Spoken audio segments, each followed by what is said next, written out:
Neo systems ಅಂತ ಹೇಳಿ ಒಂದು ಇಂಟರ್ನೆಟ್ಟಲ್ಲಿ ಇನ್ವೆಸ್ಟ್ಮೆಂಟ್ ಮಾಡಿ ನೀವು ಇನ್ವೆಸ್ಟ್ಮೆಂಟ್ ತಾವು ಮಾಡಿದ್ರೆ ವಿತಿನ್ 1 ಮಂತಲ್ಲಿ ಅದಕ್ಕೆ ಡಬಲ್ ಕೊಡ್ತೀವಿ ಅಂತ ಹೇಳಿ ತುಂಬ ಜನ ಇಂಟರ್ನೆಟ್ಟಲ್ಲಿ ವಾಟ್ಸಪ್ ಗ್ರೂಪ್ಸ್ ಮಾಡಿ ನಿಯೋ ಸಿಸ್ಟಮ್ಸ್ ಅಂತ ಮಾಡ್ತಾ ಇದ್ರು.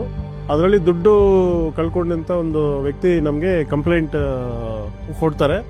ಹಾಗಾಗಿ ನಾವು ಅದನ್ನು ಇನ್ವೆಸ್ಟಿಗೇಷನ್ ಮಾಡ್ತಾ ಹೋಗ್ತಿರ್ಬೇಕು. ಹುಳಿಮಾವು ಸ್ಟೇಷನ್ ಲಿಮಿಟ್ಸಲ್ಲಿ ಈ ಥರ ಇನ್ವೆಸ್ಟ್ಮೆಂಟ್ ಫ್ರಾಡಲ್ಲಿ ಫಸ್ಟ್ ಇನ್ವೆಸ್ಟ್ಮೆಂಟ್ ಮಾಡಿ ದುಡ್ಡು ಬರುತ್ತೆ ಅಂತ ಹೇಳ್ತಾರೆ. ಆಮೇಲೆ ತುಂಬ ಜಾಸ್ತಿ ಮಾಡಿಸ್ಕೊಂಡು ಆಮೇಲೆ ಯಾವುದೂ ಅವ್ರಿಗೆ ಸಿಗಲ್ಲ. ಯಾವ ಅಕೌಂಟ್ಗೆ ದುಡ್ಡು ಹೋಯ್ತು ಅಂತ ವೇಟ್ ಫಂಡ್ ಮಾಡಿದಾಗ ಒಂದು ಅಕೌಂಟ್ ನಮ್ಗೆ ಸಿಗುತ್ತೆ. ನಮ್ಮ ಟೀಮ್ ಅವರು ಡಿಟೆಕ್ಟ್ ಮಾಡೋದಕ್ಕೆ ನಮ್ಮದು ಜವಾಬ್ದಾರಿ ಇದೆ. ಪ್ರತಿಯೊಂದು ಜನ, ಅದು ನಮ್ಮ ಇಲ್ಲಿ ಬ್ಯಾಂಗ್ಳೂರವರಿರಲಿ, ಕರ್ನಾಟಕದವರಿರಲಿ, ಎಲ್ಲ ಕಡೆ ನಾವು ಆದಷ್ಟು ಬೇಗ ರಿಕವರಿ ಮಾಡಿ ಕೊಡಬೇಕು.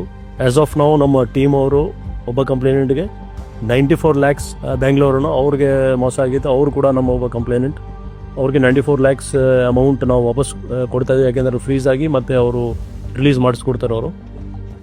ಅವ್ರದ್ದು ಇನ್ನೂ 2-3 ಕೋಟಿ ಹೋಗಿರ್ಬೋದಂತ ಅವರು ಕಂಪ್ಲೇಂಟ್ ಕೊಡ್ತಾರೆ. ಆದರೆ 94 lakhs ತಕ್ಷಣ ಅವ್ರಿಗೆ ವಾಪಸ್ ಹೋಗುತ್ತೆ.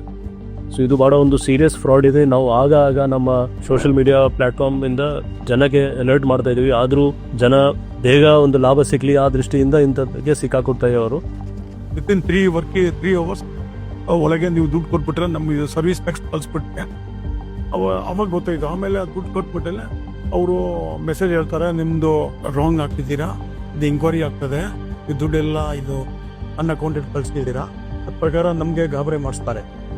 ಆಮೇಲೆ ಅವರು ನಮಗೆ ಆನ್ಲೈನಿಂದ ತೆಗಿಸ್ಬಿಡ್ತಾರೆ. ಹುಳಿಮಾವು ಪೊಲೀಸ್ ಸ್ಟೇಷನ್ ಅವರು ಇಲ್ಲ ಎಂಕ್ವೈರಿ ಮಾಡಿ ನಮಗೆ 90 lakhs ಕೋರ್ಸ್ ಇಮಿಡಿಯೇಟ್ಲಿ ಈಗಾಗಲೇ ಪ್ರೊಸೆಸ್ ಮಾಡ್ತಾ ಇದ್ದಾರೆ.